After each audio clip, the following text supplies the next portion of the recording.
अगर आप भी चाहते हैं TRS फिल्म्स का ऑडियो वीडियो सबसे पहले आपके पास पहुंचे, तो लाल बटन दबाकर चैनल को सब्सक्राइब करें और बेल आइकन दबाना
पिकनिक मनावे के मन भइल रे, संगे पिकनिक मनावे के मन भइल रे, संगे पिकनिक मनावे के मन भइल रे। संदीप बाबू, संदीप बाबू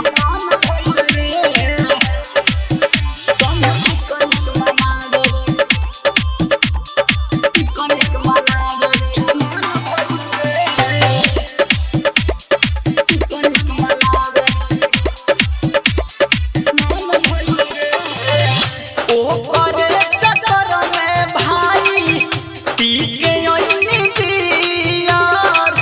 भेंटव कड़ा होते बोलब हैप्पी न्यू ईयर।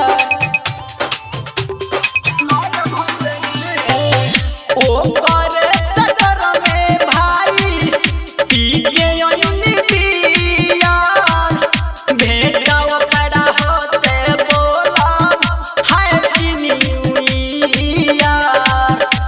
तो देखते गिरी गई होश भइल रे, देखते गिरी गइनी सनना होश भइल रे। संगे पिकनिक मनावे के मन भइल रे, संगे पिकनिक मनावे के मन भइल रे, संगे पिकनिक मनावे के मन भइल रे।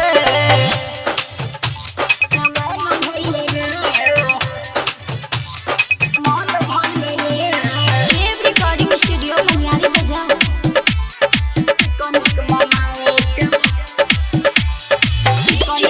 संदीप बाबू, संदीप बाबू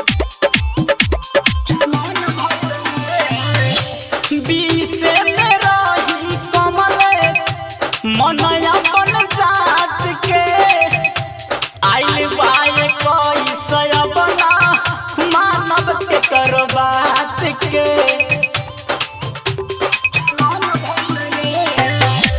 बीसे में रही कमलेश मन अपन जात के, आइल बाय कोई सयबना मानव के कर बात के।